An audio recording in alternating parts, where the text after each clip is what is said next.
Well guys, I successfully spawned probably the rarest super rare in all of the Hunter called Wild.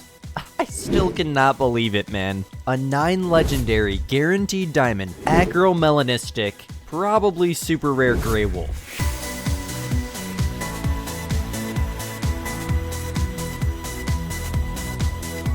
If you want to learn how I got this guy on my map in just 1,650 kills, then stick around until the end of this video because today I'm going to be teaching you guys how I did just that. And also coming very soon here on the channel is going to be a herd management guide for my gray wolves, as after 2 great ones and a super rare, or at least what I hope is a super rare, I think it's about time that I herd manage my wolves. So without further ado, my friends, as always, my name is Squid, you're watching Squidster Outdoors. Let's go ahead and dive right into it. Okay, so if you guys haven't seen my full detailed guide on the Great One Grey Wolf grind, I would definitely suggest checking it out, but I am going to teach you how to do the grind very briefly in this video, so that way you'll have more than enough information to go out, set up, and hopefully spawn yourself a crazy Grey Wolf trophy. So the method that I'm going to be teaching you in this video does not require herd management. As I mentioned, I am going to make a HM guide in the future for the wolves, but this video is going to teach you how I have my grind set up as we speak. So what I did is I went ahead and I picked 8 zones right off the bat, okay? Now there are certain places, like this tent here, my super rare is in this zone, where there's 2 zones to shoot. So there's a Grey Wolf zone here and a Grey Wolf zone here. I count that as one setup because I'm literally only using one tent, so we're just gonna count this as one location. I guess in simpler terms, I should say pick 8 locations, but obviously you wanna have zones there so you have something to shoot. So you want to pick at least 8 zones with males and females in it. So as you can see here, got females, got males, good variety there. And the reason that you want 8 zones specifically is because there's a 16 tent limit on each individual map. If you do the math correctly, you set up at 8 places with 8 tents, you're going to need 8 claim tents, which we'll talk about here in a second. 8 plus 8 is 16, so that's all 16 of your tents used. This is the wisest way to use them. Also, you want to try to abuse the locations of outposts. For example, this one here is an outpost. When I fast travel to it, I go into this tripod here, and then I can shoot this whole lake, actually 2 zones here, with just using 1 tent. So that lets you set up on an extra zone or 2 every now and then. So in total, I am actually set up at 11 zones using 16 tents. And I have claim tents at each of those zones. Now, it doesn't matter what's in the zones, you just want to make sure there's males and females. You do not have to find all your drink zones for this method, you legitimately just need to pick 8 zones and set up with shooter tents, tripods, and claim tents. Now, I'm not going to use my tripod here because he's close enough to he's already going alert, absolutely smoked. And as you can see, just for one good example, I fast traveled here. This is the tripod that I was going to shoot from, but as I mentioned, I just shot him from the ground. And then I'm going to fast travel using this tent here, which is on top of the zone that I just shot, to go ahead and claim him. But just a quick side note here, you want to be very, very careful with shooting animals from the ground like that. I only do it when I really have to, e.g. when they're just about to spook like that. And the reason you want to be careful is because if you were to shoot 2 animals and then a 3rd one, that 3rd animal will delete this zone. That is because of hunting pressure. When shooting from a tripod, you can shoot 15 animals, and then the 16th animal will delete the zone. Because hunting structures, this goes for tree stands, layout blinds, ground blinds, and tripods obviously, all reduce hunting pressure substantially. So just take note of that. If you have a clean area where there's no hunting pressure whatsoever, it's safe to shoot 1-2 animals max, but no matter what, you want to try to be in your tripod. It's the smartest way to go. So we have a mythical here, that I obviously shot with a 300, so we're not going to get full credit. Now I do grind with the 300, and I talk about that more in my Wolf Great One guide. And for those of you guys that want to see it, I will leave the link to that down below.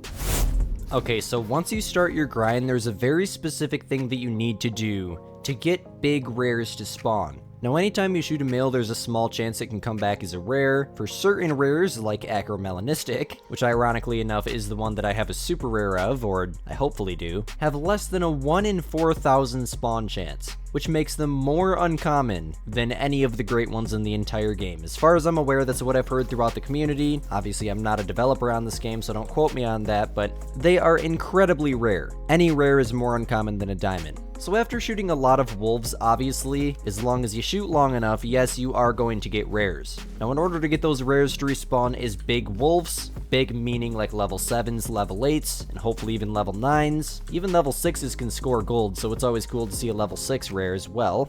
so let's just say level 6 plus, you want to be shooting the 2 biggest males out of each zone that you're set up at. So here are the options for me are 6s and an 8. So I'm going to look at the 6s. This one is 34 to 36. This one is 35 to 37. And there's no other males here. So 35 to 37, and this mythical, obviously, up to 39, is going to be the 2 biggest gray wolves here. So I'm going to go ahead and go into my tripod, and just simply by shooting the 2 biggest gray wolves here, we're maximizing our chances. If either of those males, or any of the males that you shoot in your rotations, were to come back as a rare, we're maximizing the chances of them respawning as big rares simply by shooting the 2 biggest males out of each zone. Now, obviously, if you have several of the same level, like say, for example, 2 7s and an 8, you'd look at the estimate on the 2 7s. Whichever 7 has a better estimate is going to be your shooter 7, and then obviously the 8 would be the biggest male at that zone, so therefore you're going to want to shoot the 8 as well. So here we had that level 8, and then I shot the bigger 6 out of the 2 6s first. Now, doing this over time, a couple streams ago, we actually managed to spawn an 8 mythical melanistic charcoal, which is another one of the extremely rare new rares that they added with the last update, or actually, excuse me, the update before the last when a Ski Ridge came out, when we got the remodel for the Grey Wolves,